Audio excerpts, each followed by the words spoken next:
Iya, kemudian di pertemuan kedua ini itu yang akan dibahas adalah view full screen,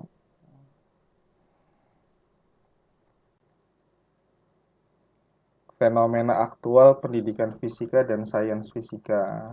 Jadi nanti diharapkan mahasiswa itu mampu mengidentifikasi fenomena aktual apa aja yang ada dalam pendidikan maupun di fisika terapan, sehingga menjadi masalah yang layak diseminarkan ataupun layak untuk diteliti, serta mampu merumuskan masalah dan memberikan solusi untuk menyelesaikan masalah tersebut. Nah, di sini ada 11 tema gitu kan. Temanya sih satu, subtemanya banyak. Tapi ini bisa bertambah lagi. Ini tahun 2020 kita baru rencanakan dulu kita di pendidikan fisika Unindra itu rencananya kita mau membuat penelitian payung gitu kan. Tapi seperti tidak berjalan dengan mulus gitu kan. Akhirnya kita membuat subtema karena kita bikin subtema ini kita kondisikan dengan jumlah dosen yang ada di Unindra sama kepakarannya. Nah, kita akan ada namanya subtema komputasi fisika. Jadi kalau komputasi fisika ini dosen pakar itu ada Pak Zeni ataupun Pak Imanur. Nah, untuk eksperimen fisika ini kepakarannya ada di Bu Nenden sama beberapa dosen lainnya yang dari pendidikan fisika ada Bu Indika, Bu Irnin ataupun Bu Dandan. Nah, kalau pengembangan ini modul bahan ajar itu ada beberapa dosen juga, evaluasi itu saya dosennya. Kemudian eksperimen dalam pembelajaran, ini tentang penelitian kuantitatif, ada juga pengembangan instrumen, ini saya juga kepakarannya, pengembangan alat peraga, banyak meta-analisis juga banyak kajian fisika teori ini ke orang-orang teori ada Pak Ahmad Jahrudin, ada Bu Nenden, ada Pak Iman seperti pasal fisika material, Bu Nenden, pengembangan media pembelajaran hampir semuanya di yang basicnya pendidikan fisika.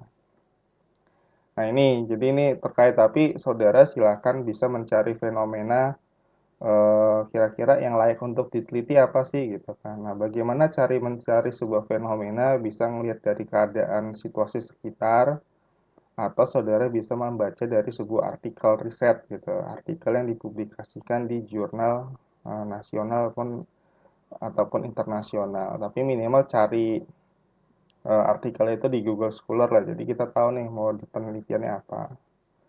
Nah, kalau saran saya sih kalian kalau untuk yang seminar fisika ini jangan mengembangkan sebuah produk terlalu lama gitu kan.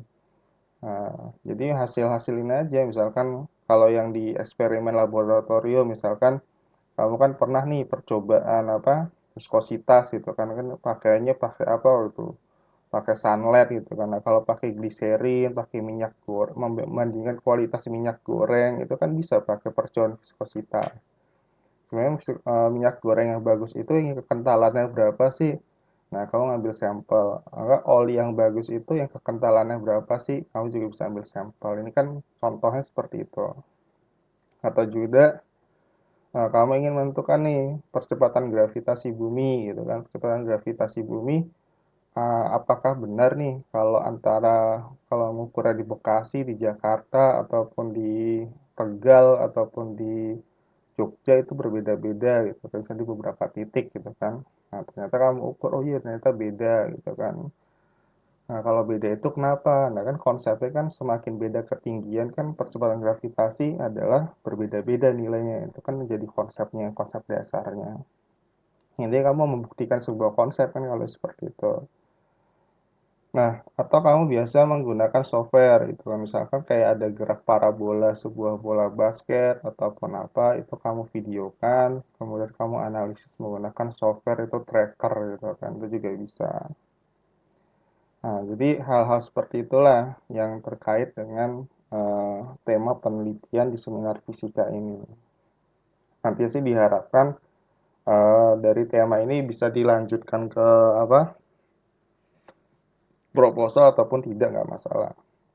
Jadi intinya seminar fisika ini lanjutan dari metode penelitian. Metode penelitian, seminar fisika, seminar praskripsi di semester 7 sama skripsi di semester 8. Nanti saudara akan mendapat dosen pembimbing skripsi itu di semester 7 di mata kuliah seminar prakskripsi itu akan dapat dosen pembimbing hingga nanti skripsi. Itu seperti itu.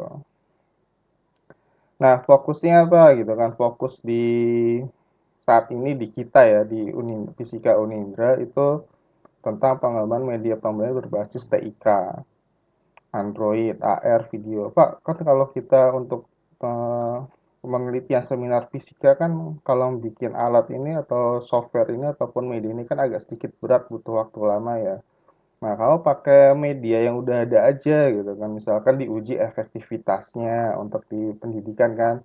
Misalkan membandingkan kelas yang menggunakan media A sama yang di kelas berikutnya pakai media B. Kamu bandingkan terhadap misalkan problem solvingnya, kan bisa juga. Atau yang satu menggunakan video apa praktikum nih, yang satu menggunakan praktikum virtual, yang satu menggunakan praktikum secara langsung. Kamu bandingkan keterampilan proses sains, kan bisa juga seperti itu. Nah, kemudian ada juga pengembangan alat peraga berbasis sensor. Nah, ini juga bisa digunakan nanti sebagai riset di skripsi kalian, tugas akhir. Kalau nggak salah itu di laboratorium sekarang itu, dulu kan kalau mesin Atwood, kalau pernah dengar mesin Atwood kan dulu kan eh, dua buah bandul itu kan untuk menghitung waktunya masih menggunakan stopwatch. Nah, sekarang udah dipasang sensor. Tujuannya sih untuk meningkatkan akurasi data dalam membaca waktunya. Nah, itu bisa dikembangkan. Atau kamu ngelihat nih alat-alat peraga yang di tingkat SMP atau di SMA. Oh, ini masih manual cara bacanya. Kamu ingin mengupgrade alat itu tapi menggunakan sensor dalam hal pengaturannya ataupun sebagai itu menggunakan sensor. Jadi lebih tepat dalam pengukuran. Nah, rancang bangun alat, kemudian eksperimen fisika berbasis software dan sensor. Kalau nggak salah sekarang ada bidang mekatronika ya. Mekatronika itu dikembangkan oleh Pak Jamie. Kalau saudara ingin mengembangkan tugas akhir ke arah sana dipersilahkan. Mekanika, eh, mekatronika, mekanika dan elektronika. Jadi tentang fisika dibagi. Nah, ini contohnya. Ini beberapa contoh yang apa ya? Sensor lah. Ini dulu Arduino itu kan ngetren itu awal-awal waktu ada mata kuliah teknologi sensor. Sebelum ada teknologi sensor. Dulu ada dulu PKM generasi pertama. Dulu rata-rata itu yang lolos itu yang PKM KC itu menggunakan Arduino. Padahal kita nggak pernah belajar, nggak pernah ada kuliahnya, tapi kita belajar otodidak bareng-bareng waktu itu di laboratorium. Akhirnya berhasil. Nah, akhirnya dari sinilah kita mengembangkan mata kuliah baru, itu mata kuliah teknologi sensor. Dan saat ini teknologi sensor menjadi mata kuliah wajib. Kalau dulu pilihan, sekarang jadi wajib. Nah, akhirnya mempelajari hal-hal seperti ini. Tujuannya apa ya? Sekarang kan kalau kamu nanti pernah main ke kampus ya, itu ada beberapa alat-alat hasil dari laboratorium fisika yang dijadikan misalkan alat pengukur suhu secara otomatis itu ada di beberapa pintu masuk di Unindra. Ada juga alat cuci tangan otomatis juga ada semuanya. Jadi bikinan lab fisika semuanya. Nah, ini Arduino Uno, mungkin kalau yang paham menarik, kalau yang nggak paham nggak menarik lah. Kalau saya nggak terlalu paham gitu kan. Tapi kalau yang ingin mendalami monggo silahkan. Katanya sih mudah gitu kan. Nah, ini dulu salah satu sistem yang dibuat oleh si Waca nih, alumni kita. Jadi dia itu membuat rancang bangun miniatur rumah tapi bisa diterapkan di rumah, yaitu menggunakan sensor suara atau tepuk tangan nggak salah deh. Dia kalau dia tepuk tangan sekali itu misalnya kipas mati, tepuk tangan dua kali apa yang mati gitu. Jadi menggunakan sensor semuanya dan semua dipraktekkan berhasil. Ini lolos PKM tapi gagal ke PIMNAS tapi ikut sertakan dalam kejuaraan LKTI di UIN itu juara. Nah, ini salah satu yang dalam teknologi media pembelajaran yaitu menggunakan Android. Ini skripsinya Cici Febrianti gitu kan.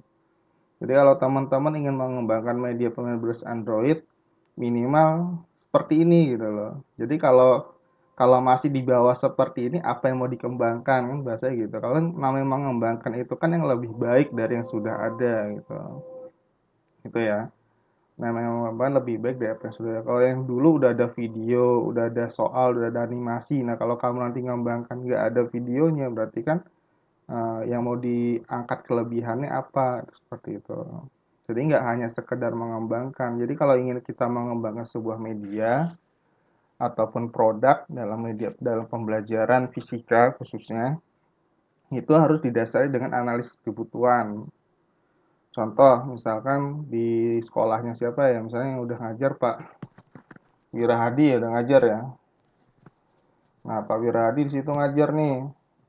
Nah, kemudian datang si Unang ke situ. Dia neliti wawancara media yang digunakan dalam pemain fisika di sekolahnya apa aja Pak? Oh ini. Kalau yang ini yang menggunakan Android sudah ada belum? Oh belum pernah.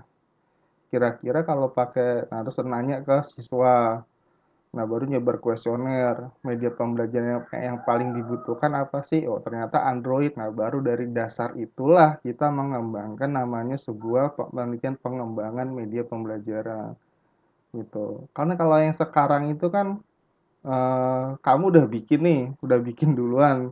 Nah, baru diseakan-akan sekolah itu butuh media yang kamu buat ya kan seperti itu. Itu eh, hampir 70%-an seperti itu penelitian pengembangan di Unindra. Jadi produk yang udah jadi duluan baru seakan-akan dibikin analisis kebutuhan. Oke, ntar kalau ada pertanyaan dipersiapkan aja dari sekarang biar saya selesaikan dulu. Nah, ini adalah eksperimen software. Jadi dia meneliti tumbukan.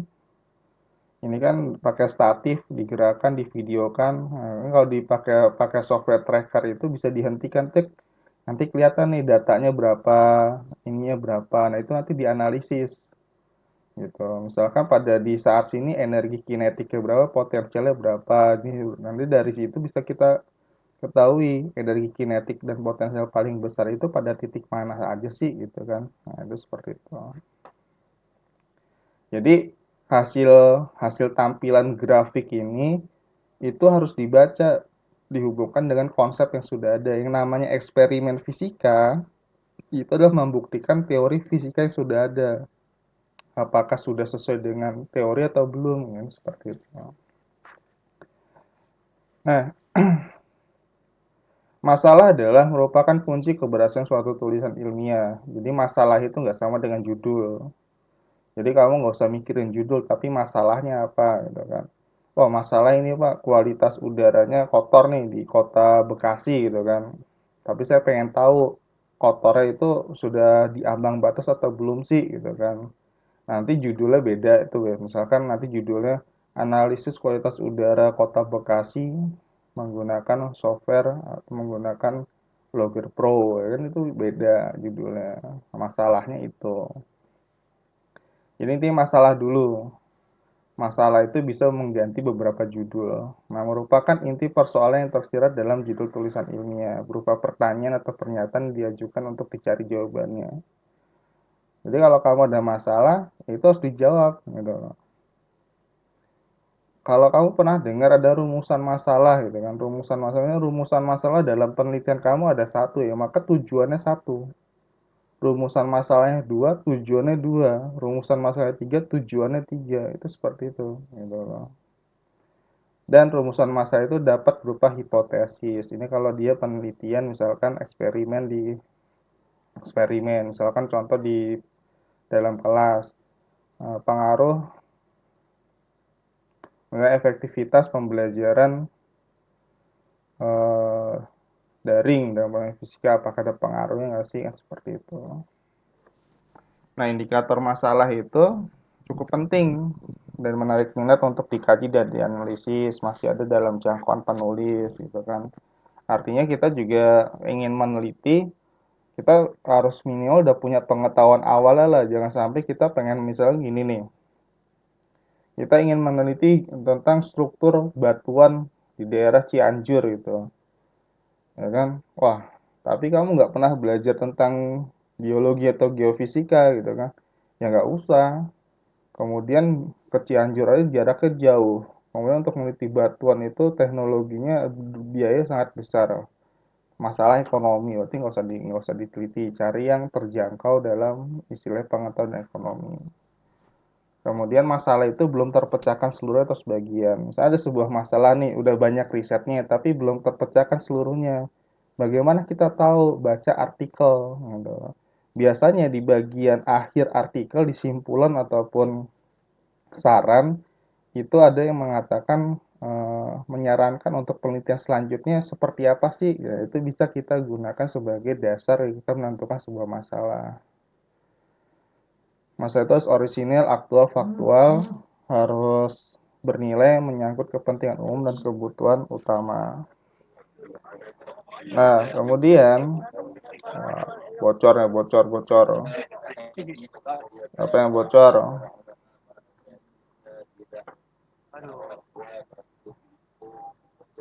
Siapa yang bocor nih?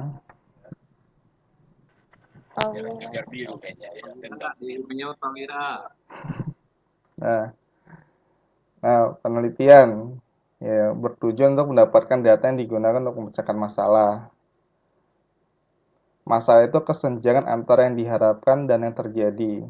Nah, itu kan kita udah bahas di pertemuan satu itu kalau apa kejadian faktanya itu lebih rendah dibanding keadaan ideal kan itu masalah. Tapi kalau dia sebaliknya itu kan jadi unik atau perlu diteliti juga.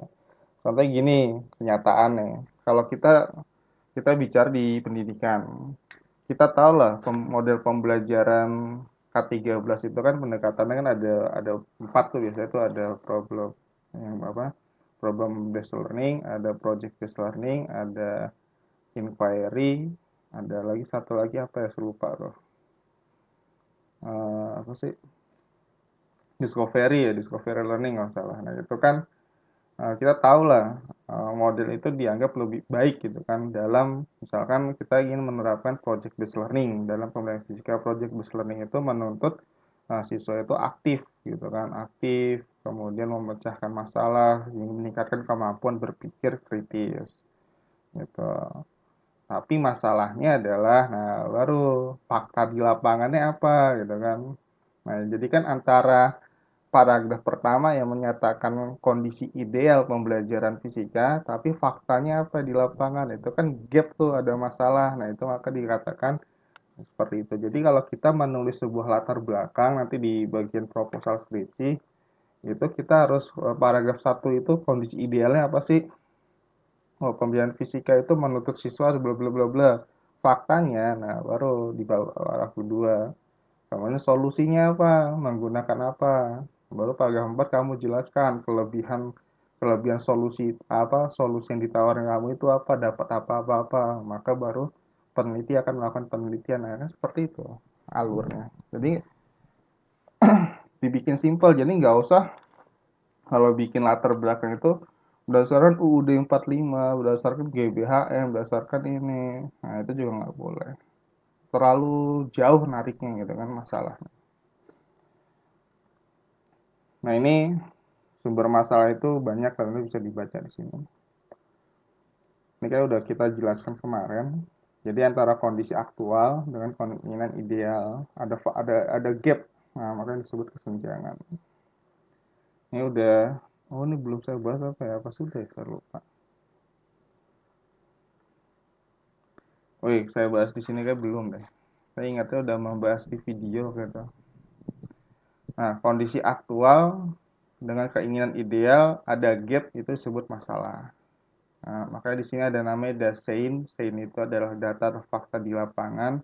Solen itu adalah keadaan ideal. Jadi kalau kondisi faktanya itu lebih kecil dibandingkan data fakta di kondisi ideal, maka itu adalah masalah. Contoh, pembelajaran fisika itu dapat meningkatkan eh, hasil belajar, gitu. Tapi hasil belajar fisika faktanya itu selalu lebih rendah di seluruh Indonesia. Itu masalah.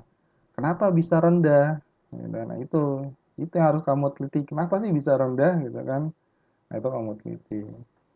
Misalkan di sini sama, hasil belajar fisika itu baik. Nanti misalkan apa ya, keterampilan proses sains siswa dalam belajar fisika itu rendah, tapi faktanya di kota, misalkan di kota Malang, itunya keterampilan proses sains fisika itu di seluruh kota Malang hasilnya lebih tinggi gitu kan, selalu ideal.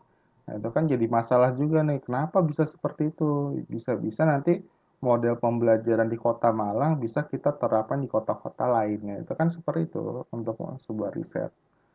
Gitu. Jadi kita ngambil model yang bagus, oh ini bagus nih jadi sekolah percontohan. Nanti kita terapkan sekolah ini, kita implementasikan di tempat-tempat lain seperti itu. Nah, identifikasi masalah adalah masalah yang muncul di latar belakang, baik yang akan diteliti maupun tidak diteliti. Jadi kalau kamu bikin latar belakang, tiap paragraf itu kamu analisis. Bahasanya itu eh, pikiran utamanya lah masalahnya gitu kan. Kemudian tulis dalam bentuk pertanyaan gitu. Misalnya pertanyaan. Tapi ada beberapa versi yang menulisnya itu dalam bentuk pernyataan. Ada yang pertanyaan, ada pernyataan. Kalau saya sih lebih prefer nulisnya dalam bentuk pernyataan gitu. Nah, memang identifikasi kan coba kamu identifikasi masalah di apa? Masalah hasil belajar di sekolah tersebut. Misalkan sumber belajarnya terbatas, kompetensi gurunya masih banyak yang belum S1, itu kan mengidentifikasi gitu kan, misalkan terus eh, apa alat-alat laboratorium masih kurang, itu kan namanya identifikasi gitu loh. Artinya bukan misalkan apakah apakah alat-alat laboratoriumnya berkurang, kan kita udah mengobservasi, udah tahu kan seperti itu. Jadi ada beberapa pandangan sih kalau saya, mazhab yang mengatakan identifikasi dalam bentuk pernyataan. Tapi terserah kalian gitu. Kalau saya pernyataan sukanya. Kalau nanti ada masuk bimbingan saya bentuknya pertanyaan, saya suruh ubah ke pernyataan. Nah, kemudian pembatasan masalah. Nah, ini juga berdasarkan waktu dana itu diperhatikan. Jangan sampai kita neliti terlalu luas juga, gitu kan. Akhirnya awalnya kamu ingin meneliti eh, pembelajaran menggunakan inquiry gitu kan. Tapi di sambil jalan, oh saya pengen neliti ini, neliti. Nah itu harus dibatasi, jangan sampai kamu ingin meneliti inquiry dalam pembelajaran fisika atau materi gelombang gitu kan, gelombang bunyi lah gitu. Tapi kamu ingin meneliti kalau pada materi suhu dan kalor gimana, pada materi gelombang optik gimana, wah, itu kan harus dibatasi, jangan sampai kita keluar dari itu, pembatasan masalah, rumusan masalah gitu kan. Nanti saya akan contohkan beberapa tujuan penelitian. Jadi antara rumusan masalah dengan tujuan itu harus seimbang ya sebenarnya. Jadi kalau rumusan satu tujuannya satu, rumusan dua tujuan dua. Jadi rumusan itu akan dijawab sebagai tujuan dari menulis riset ini atau penelitian ini. Oke, itu dulu. Stop dulu, saya ada satu lagi materinya. Ada pertanyaan sampai sini, silakan.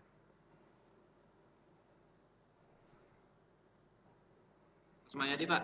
Ya, silakan Pak Kus. Dulu saya, Ya, Bismillah. Terima kasih Pak Yoga. saya sambil Mohon izin minum ya. teman-teman. Ya, saya nyalakan video Pak. Ya, silakan. Baik. Ini Pak yang pertama, saya ingin bertanya untuk pembimbingan skripsi yang tadi sempat Bapak singgung. Hmm. Itu akan dimulai di semester ke-7 ya Pak ya? Iya. Apakah mungkin di akhir-akhir semester 6 kita sudah bisa mendapatkan informasi mengenai dosen pembimbing skripsi, sehingga mungkin bagi beberapa teman-teman yang kebetulan memang aktivitasnya agak senggang, kita bisa berdiskusi lebih awal mengenai objek atau penelitian yang akan kita Oh. lakukan begitu Pak ya. Oh. Nah, itu yang pertama Pak. Kemudian yang kedua, kalau saya perhatikan juga tadi Bapak sudah menyampaikan ada 8 eh, apa yang 8 hal yang bisa kita lakukan dalam penelitian fisika ya Pak ya.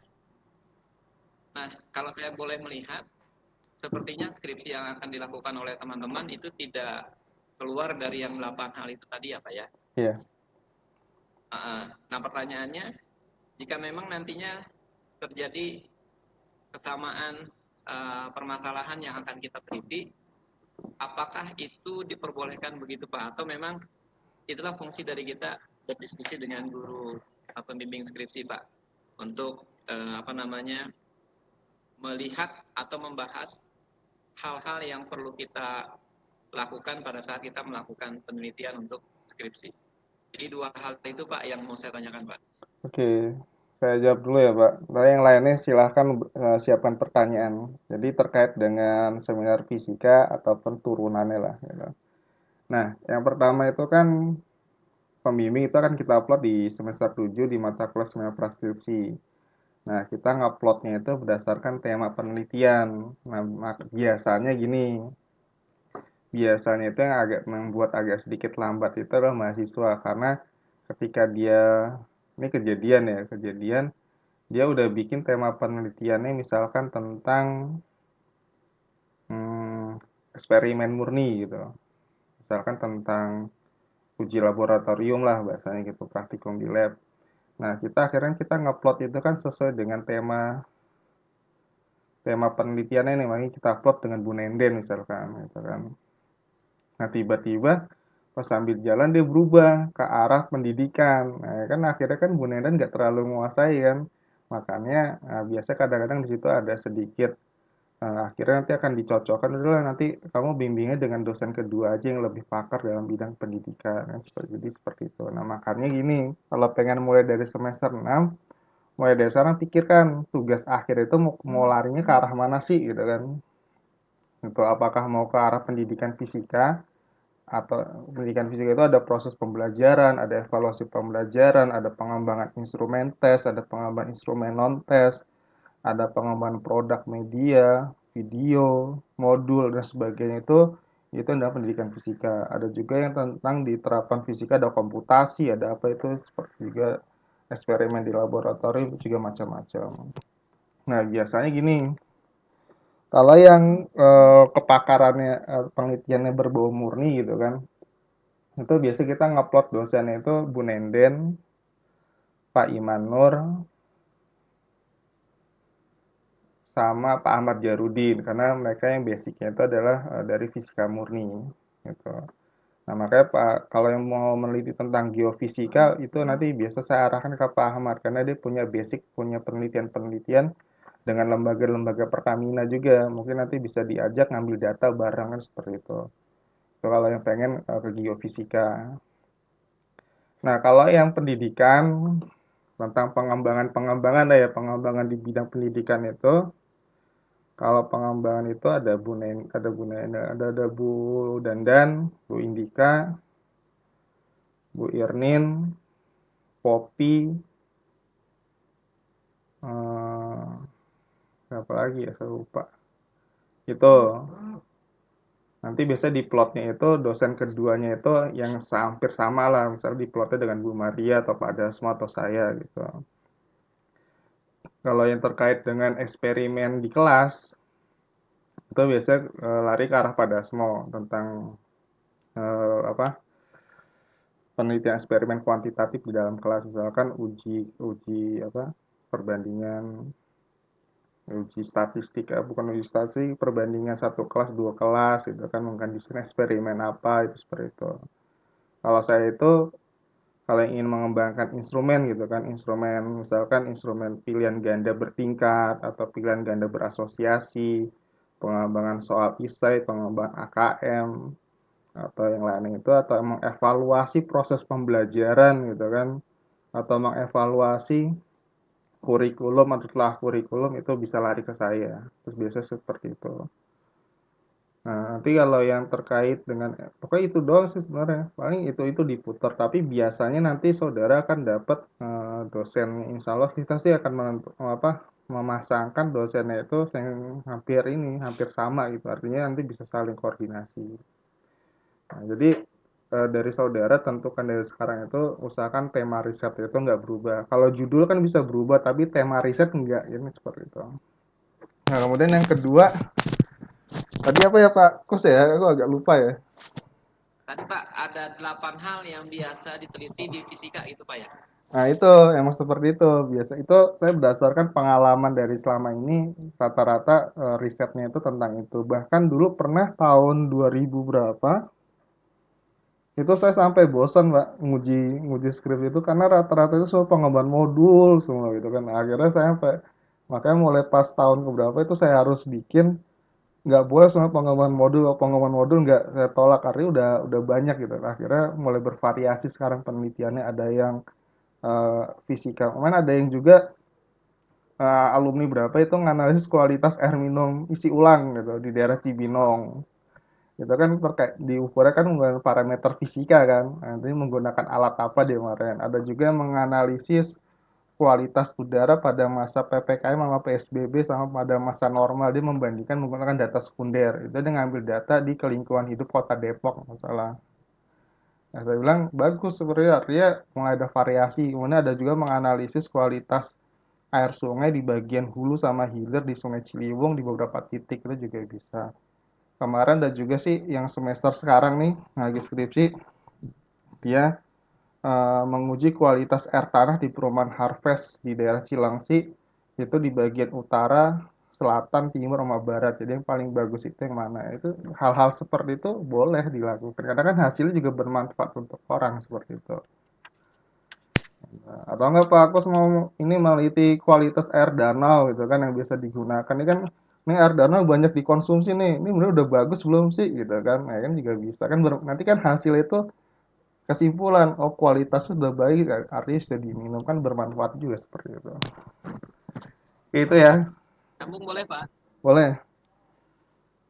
Mengenai anggaran penelitian itu, apakah nanti lahirnya bersama dengan diskusi dengan dosen pembimbing atau memang sudah ada yang dibiayai dari uang kegiatan untuk penelitian Pak? Kalau selama ini Kan penelit biasanya ada uang yang include di perkuliahannya Pak. ya biasanya selama ini gini apa kalau skripsi itu kan dana mandiri ya dari mahasiswa ya. Tapi sekarang ya, sekarang kan banyak hibah nih dari dosen-dosen nih kayak saya itu bawa 5 orang mahasiswa itu hibah riset keilmuan tentang pengembangan eh, flipbook untuk praktikum.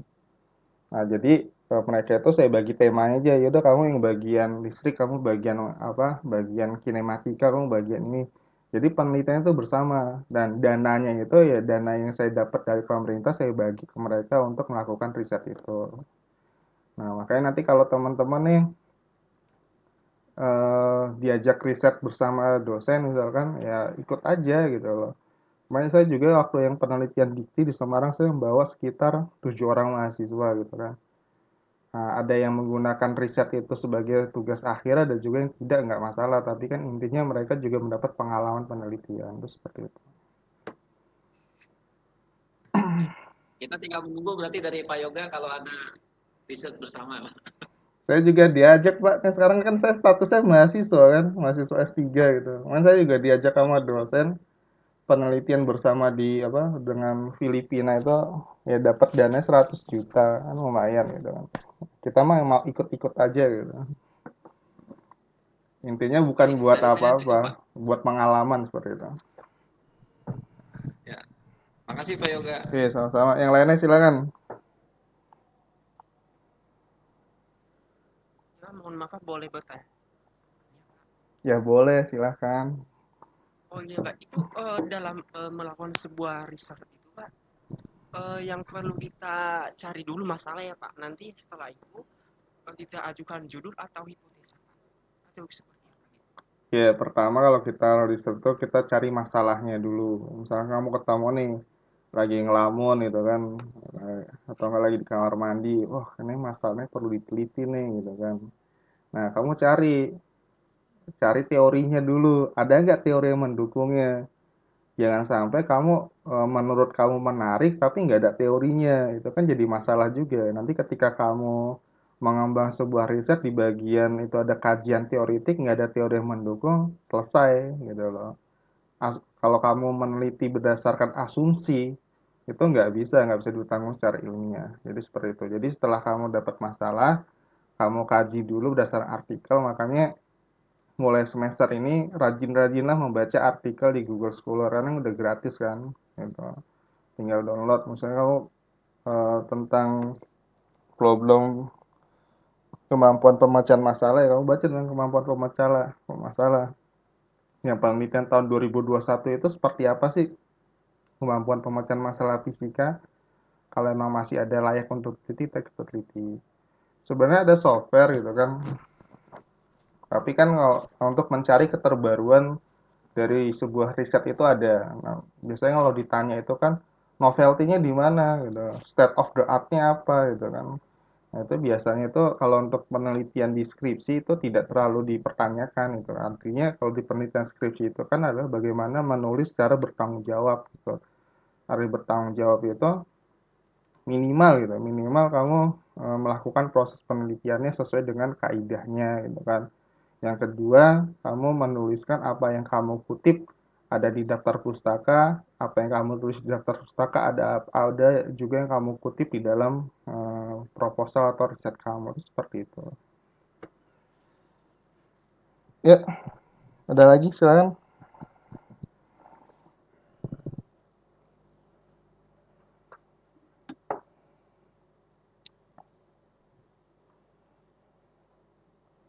Tanya Pak, Ya, silakan Pak Wasi.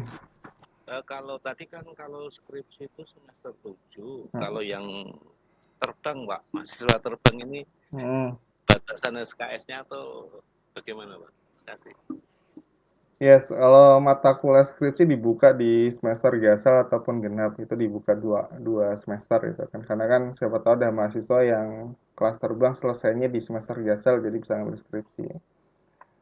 Atau yang lanjutan misalkan yang di semester genap nggak selesai, lanjutan di semester gasal seperti itu. Nah, untuk jumlah SKS itu kalau yang kelas terbang coba dilihat yang sudah dikonversi atau yang diakui itu ada berapa SKS tuh. Misalkan yang sudah diakui misalnya udah 120 gitu kan atau 100 gitu. Nah, kemudian ketika dilihat itu dilihat mata kuliahnya itu yang sudah diambil berapa. Kan minimal itu kalau nggak salah sekarang lulus ya. Lulus itu totalnya 145 gitu. 145. Dengan syarat sudah mengambil mata kuliah pilihan itu 9 SKS, minimal 9 untuk SKS untuk mata kuliah pilihan, selebihnya itu mata kuliah wajib. Nah, sama mata kuliah UPM itu mata kuliah yang ada tanda bintangnya udah diambil semuanya. Itu syarat lulusnya seperti itu. Jadi kalau biasanya, nah ini banyak kejadian sih emang kalau di kelas terbang itu kemarin ada yang daftar sidang ternyata ada satu mata kuliah semester gasal ketinggalan belum diambil. Ya udah, akhirnya untuk disidangkan ini nunggu satu semester dulu gitu. Sering kejadian seperti itu, Pak. Makanya mau coba diingat-ingat atau dicek kembali gitu kan. Nanti tanya ke dosen PA-nya, nanti suruh ngecek dengan sebaran mata kuliah yang terbaru apakah sudah sesuai atau belum gitu. Kayak gitu Pak Wasi. Iya Pak, terima kasih Pak. Ada lagi sebelum saya lanjutkan ke sistematika? Oke, saya lanjut dulu ke sistematika sebentar.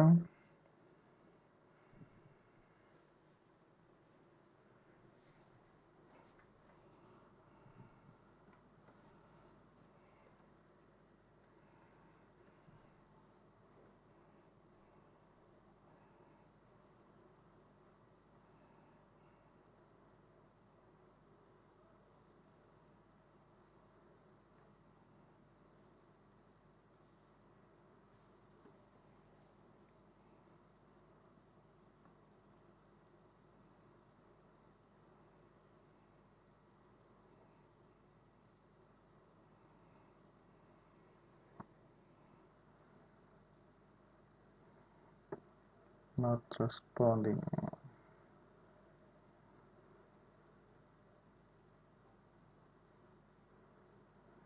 Ya, sudah terlihat di layar ya. Jadi untuk seminar fisika itu tugas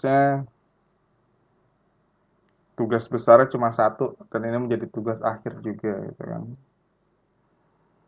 Jadi ntar ini saya share di grup biar bisa dibaca ulang kembali. Itu kan ukurannya biasa lah, hurufnya berapa spasi itu seperti biasa.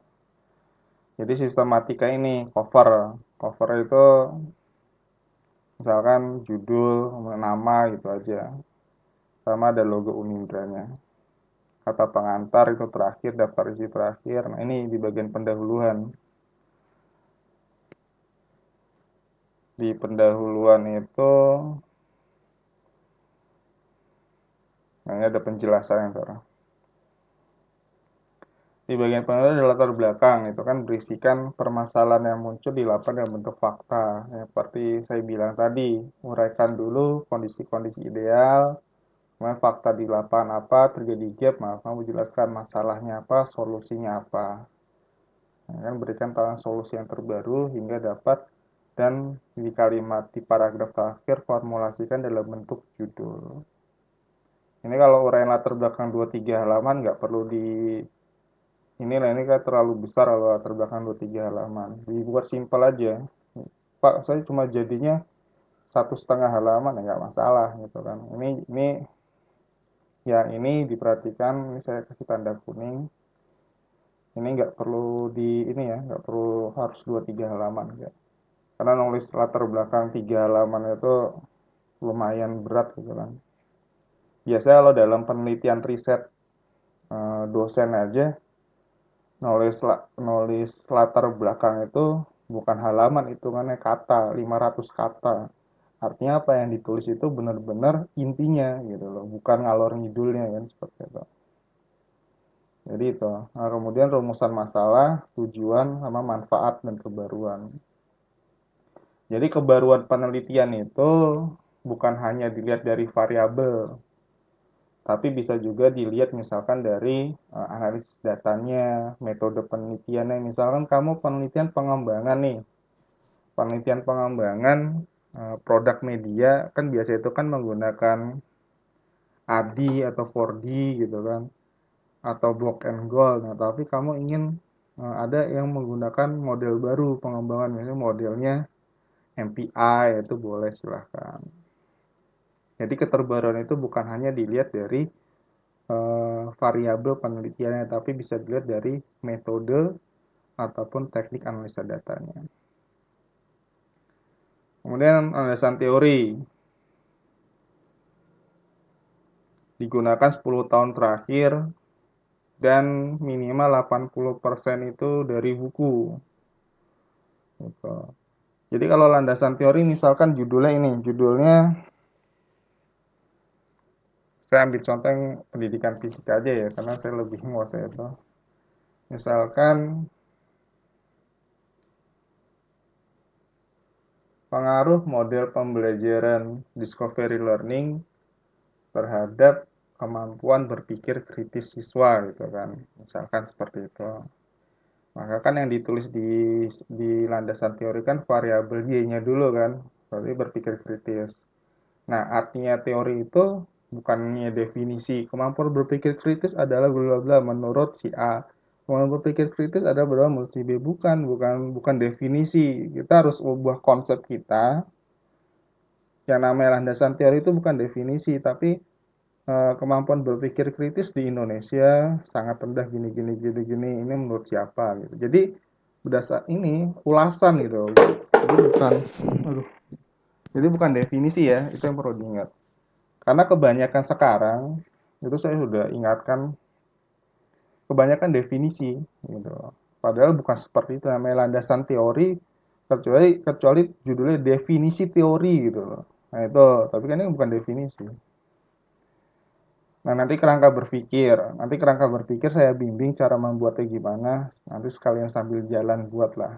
Nanti metode penelitian, tempat dan waktu ini seperti ini.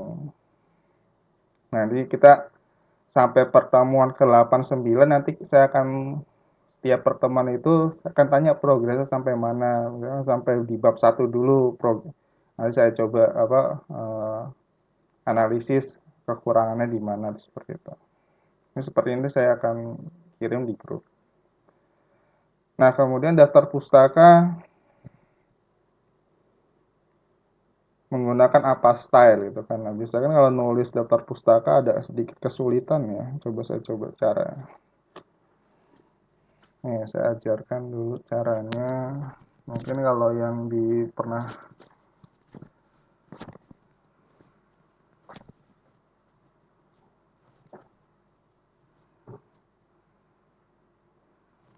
Google Scholar, maaf agak lama.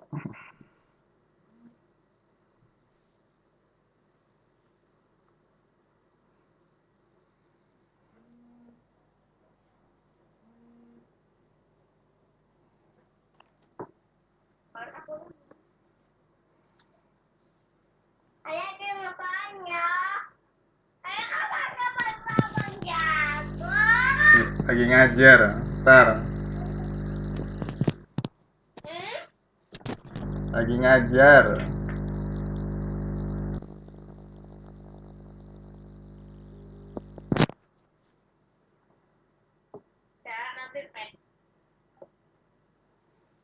Ya, jaringannya jelek apa di rumah ya? Iya Pak, Kalau pagi hari kayak gini, kalau pagi apa? jadi putus-putus. Apalagi hari Sabtu, banyak yang di rumah kan, rebahan semua.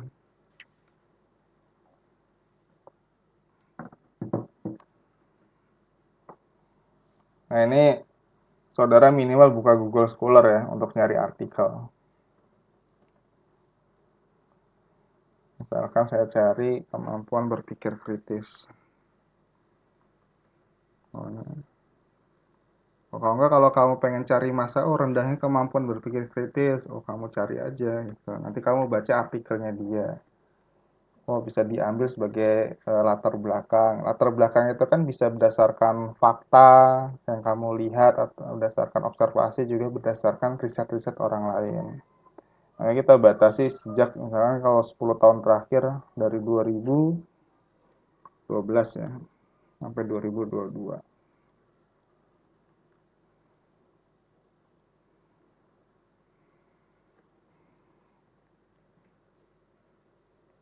Nah, ketika kamu ngumpulin artikel di Google Scholar gitu kan, itu jangan ngumpulin langsung banyak, disimpan, bacanya nanti gitu. Mendingan ngumpulin satu atau dua, kamu baca, dari artikel ini saya bisa ambil buat teori, saya bisa ambil buat metode penelitian gitu loh, ditandai gitu kan. Nah, nanti kamu bikin catatan, nanti metode pakai artikel nomor berapa, nanti kamu bisa bikin coding sendiri lah gitu. Jadi dari tiap artikel itu bisa yang kamu ambil, nanti yang ini teori di latar belakangnya pakai punya ini sama pakai punyanya ini gitu sebagai buat pendukung, itu seperti itu. Nah, nanti kamu rujuk, misalkan kalau kamu rujuk dari artikel yang pertama ini, tinggal kutip aja nanti buat daftar pustaka gitu kan. Nah, pakai sistem APA kan, nah ini tinggal copy paste di daftar pustaka jadi kamu nggak perlu belajar nulisnya titik komanya ini udah nggak bakal salah, titik koma pasti benar gitu kan, huruf miringnya juga udah pasti benar, itu copy paste aja, Ctrl C, kemudian taruh misalkan di sini lah. Ini contoh ya, ini contoh dulu.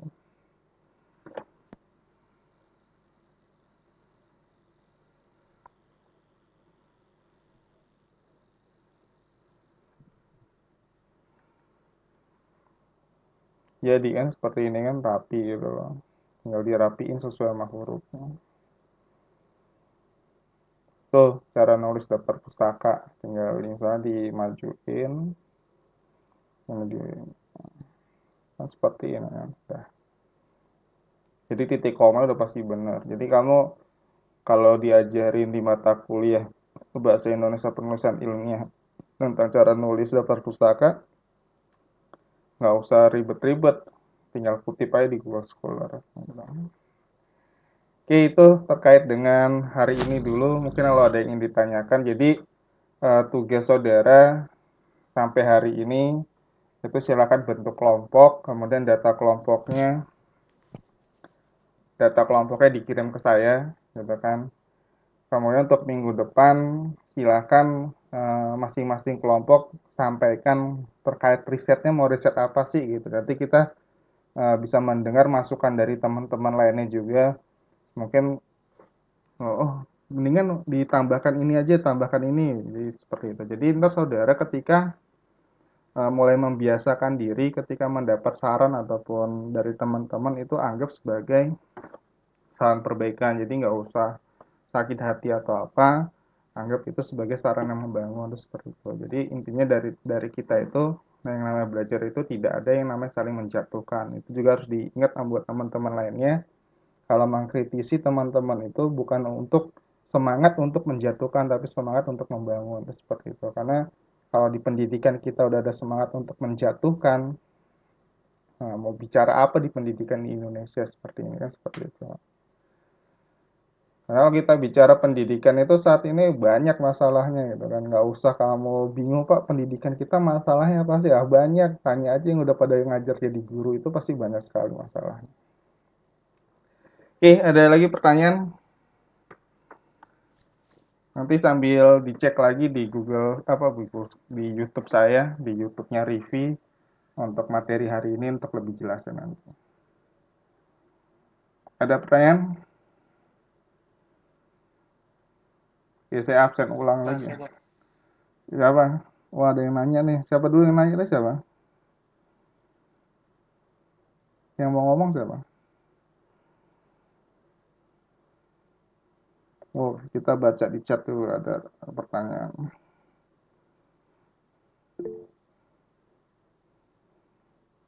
Aduh, maaf jaringannya jelek sekali nih.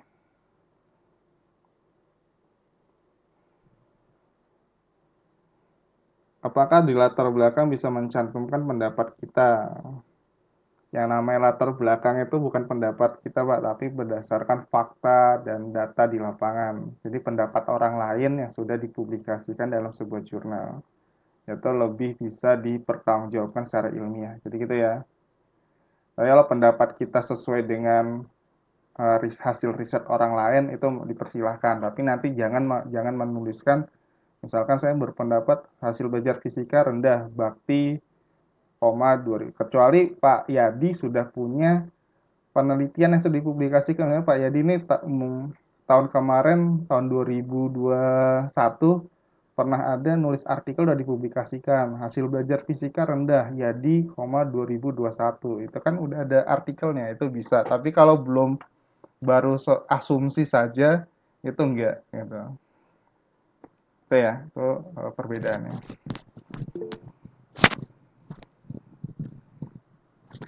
Ya, dari seminar itu kan bukan yang diutarakan secara oral gitu, tapi yang sudah misalkan hasil seminar itu kan ada namanya dalam bentuk proceeding online, kadang banyak proceeding online.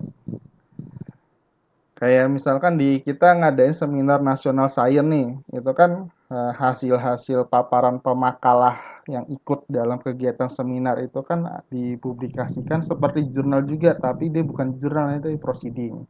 Apa sih Pak beda antara proceeding dengan jurnal gitu kan? Sedikit saya jelaskan. Proses review, jadi proceeding itu belum hasil yang selesai gitu. Artinya proceed itu masih bisa diperbaiki.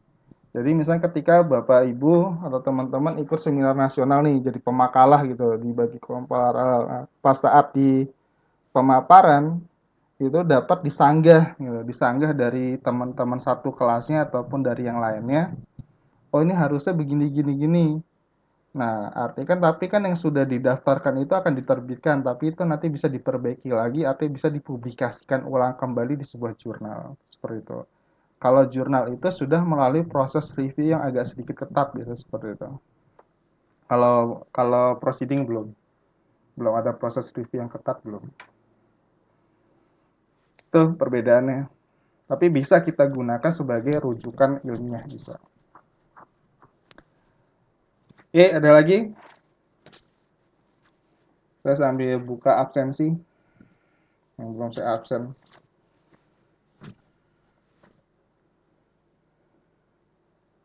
Maaf jaringannya lelet sekali. Wah, nggak kebuka lagi.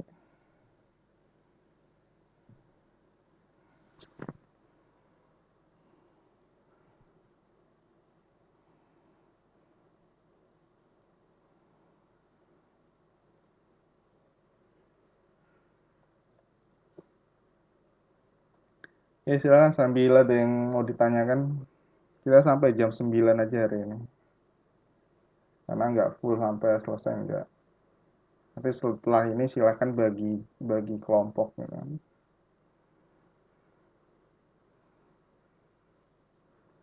Ya saya absen lagi. Kusmayadi udah hadir. Jihan Fadilah ada? Ada, Pak. Ada Almaratun Solihah. Hadir ya? Kemudian Muhammad Dwi Saputra. Ada Dwi? Hadir Pak. Hadir. Pak. Messi Gumai. Hadir, Pak. Hadir. Melani Lestari. Hadir, Pak. Hadir. Ada. Sri Mulyati Agustini. Nur Fidiana. Hadir, Pak. Hadir. Ridwan Nur Hakim.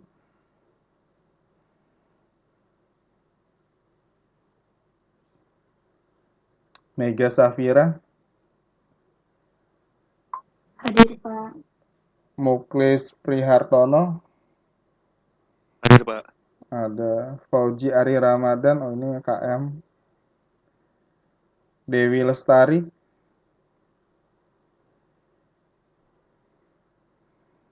Putri Meliawati. Anindya Paranti. Nur Halimah. Udah.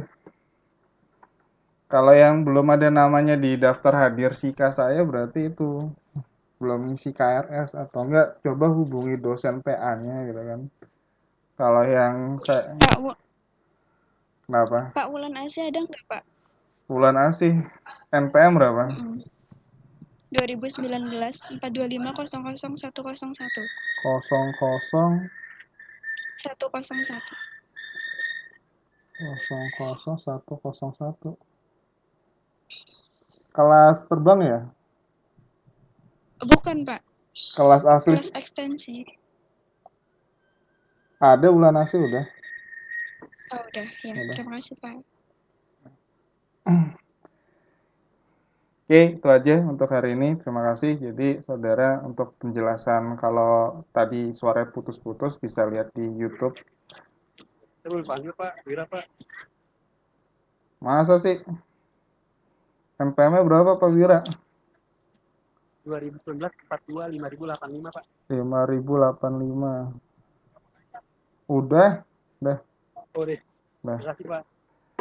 Nanti bisa lihat di YouTube di review channel itu nanti penjelasan materi kedua, nanti untuk materi ketiga, 4, 5, 6, 7. Jadi kita untuk materi itu sampai pertemuan ke-7. Tapi untuk secara Google Meet itu kita akan nggak membahas teori gitu kan, tapi hanya membahas perkembangan tugas akhirnya sampai mana sih gitu. Nanti kalau yang ingin ditanyakan di pertemuan ketiga, 4, 5, 6, 7. Nanti mulai pertemuan ke-8 atau 9 kita mulai membahas presentasi masing-masing kelompok gitu. Oke, itu aja untuk hari ini. Terima kasih. Jadi nanti teman-teman bagi kelompoknya, kalau yang ikut kampus mengajar tidak usah dijadikan anggota kelompok karena mereka karena mereka mengkonversi mata kuliah ini. Jadi ntar penilaiannya berbeda. Terima kasih untuk hari ini. Jaga selalu kesehatan. Insya Allah semoga semuanya dalam keadaan sehat selalu, kemudian bisa mengikuti perkuliahan ini dengan baik. Ya semoga pas di semester 8 ya nanti sudah mulai luring lah ya, udah mau lulus masih online terus gitu kan. Akhir kata, wassalamualaikum warahmatullahi wabarakatuh. Waalaikumsalam warahmatullahi wabarakatuh. Oke, saya live duluan, silakan diteruskan ya. Waalaikumsalam warahmatullahi wabarakatuh.